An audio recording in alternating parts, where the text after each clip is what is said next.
एकनाथ शिंदे मुख्यमंत्री देवेंद्र फडणवीसांच्या भेटीला मंत्रिमंडळ विस्ताराच्या पार्श्वभूमीवरती भेटीला महत्त्व। महायुतीचा मंत्रिमंडळ विस्तार पुन्हा लांबला। आता 15 डिसेंबरला नागपूरमध्ये शपथविधी। न्यूज 18 लोकमतला सूत्रांची माहिती। मंत्रिमंडळ विस्ताराचा फॉर्म्युला अखेर ठरला। भाजप 22, शिवसेना 12, राष्ट्रवादीला 9 मंत्रिपद मिळणार। गृह खातं भाजपाकडेच। शिवसेनेचा आपल्या मंत्र्यांसाठी अडीच वर्षांचा फॉर्म्युला, नाराजी टाळण्यासाठी सेनेची युक्ती। दोन्ही राष्ट्रवादींनी एकत्र यावं, जी कार्यकर्त्यांची इच्छा तीच माझी इच्छा। रोहित पवारांच्या आई सुनंदा पवारांचं वक्तव्य। शरद पवारांचे 5 खासदार फोडा तरच केंद्रात मंत्रिपद, असं भाजपाने अजितदादा आणि पटेलांना सांगितलं।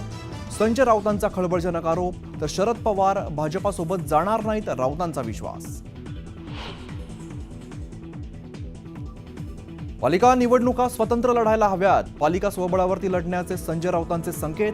तर नैराश्यातून राऊतांचा एकला चलोरेचा नारा। वडेट्टीवारांची टीका। हिंदुत्वाची भाषा करणारे भाजप नेते रेल्वेनं दादरमधील मंदिराला दिलेल्या नोटिशीवरती गप्प का? उद्धव ठाकरेंनी विचारला सवाल। तुम्ही आम्हाला हिंदुत्व शिकवू नका, भाजप नेत्यांचा पलटवार। नेहरूंना सोडा, तुम्ही काय केलं ते सांगा। संसदेतील पहिल्याच भाषणात प्रियंका गांधींचा केंद्र सरकारवरती घणाघात। बॅलेट पेपरवरती निवडणुका घेऊन दाखवण्याचं दिलं आव्हान।